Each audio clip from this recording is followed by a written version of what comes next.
It's amazing that we have people from all over the world. We've got people from France, people from India, a bit of a mix here as well. But do we have any English people in the building? Can I see you raise your hands, guys? You're not English. She said, you're not English.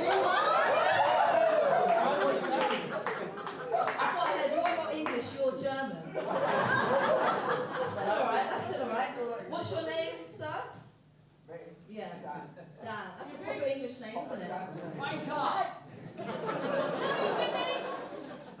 So let me see everybody that's English put their hands up again. Do it proudly, guys. That's awesome. Whatever happened to English pride, guys? It's gone.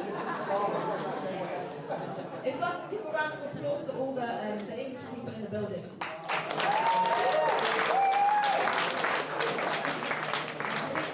I think you'd agree, Dan, it's important to appreciate the minorities in London.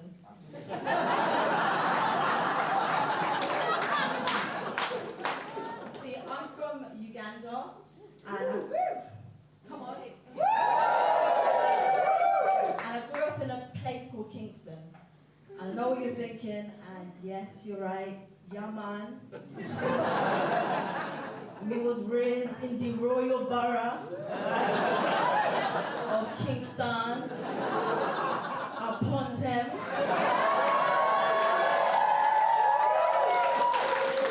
Sorry, Bomboclat.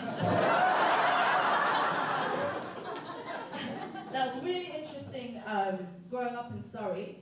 When I was in primary school, it wasn't really diverse. In fact, I was the only non-white person in my class. The good old days, right, Dad?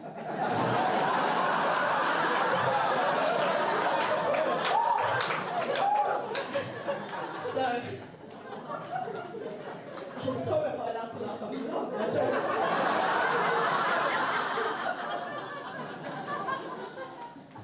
Surviving the streets of Surrey, I moved to Scotland. One Scotland. And the east end of Glasgow, to be specific. Now, nobody told me how much the Scottish hate the English. This accent was a curse. Every single time I opened my mouth to speak, a Glaswegian would appear, look me in the eyes, and say, "I pure can't stand the English." It happened so much that any time that I arrived somewhere, I would have to declare, "My people." I am from Uganda.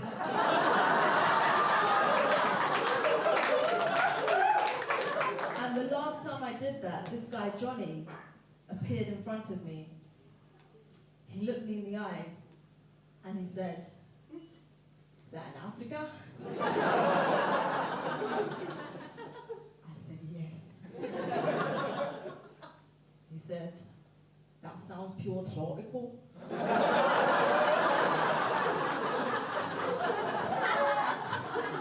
I said, "Yes." He said, "As long as it's not England." And I learned that the Scottish motto is anywhere but England.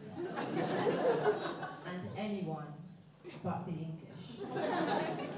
And that day with Johnny was the day that I was initiated into an East End gang in Glasgow.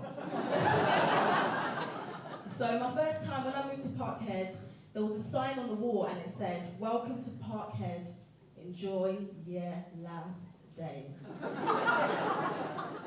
So it really helped me to develop some character, because I didn't get that in Surrey, guys. I didn't get any character in Surrey. In Surrey, they used to complain if there was no soy milk. In the East End of Glasgow, they would complain when their street wasn't in the news after a knife fight. I was like, this is my type of place. I read that the East End of Glasgow is the most dangerous part of Europe. And I was like, this is where I can build my character. So I'd go home back to Uganda and I'd speak to my auntie and tell her about the transition from London to Glasgow. And she was so concerned, she was so worried. And she was like, is there anything that we can do to help? Particularly for the young people. I was like, auntie, what are you going to do in Uganda? And she was like, you said the currency in the East End is still pounds? I said, yes. She said, maybe for £5 a month.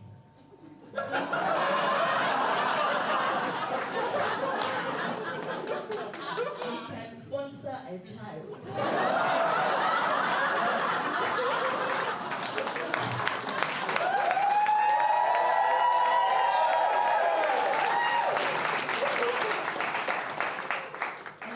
Imagine her getting a picture of wee Johnny with a bottle of Buckfast saying, by 10. But jokes aside, anytime I travel between Scotland and England, I would be really discouraged about the disunity. And I thought, what could we do to bring Scotland and England together, right? I thought, what could we do spiritually? Is there anything we can do politically? Economically, and the only thing that I knew that was powerful enough to bring Scotland and England together was Greggs.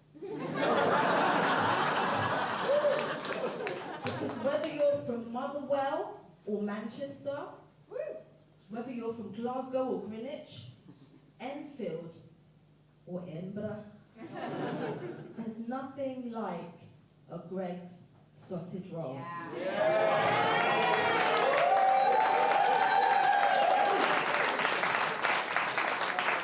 But if you ever get a chance to go to Scotland, visit the East End guys. They're the most amazing people. Go visit wee Johnny and ask about me. He used to call me the wee black lassie for Uganda. And I just want to leave you with this, guys. I was born in Uganda. I was raised by England, but Scotland stole my heart forever.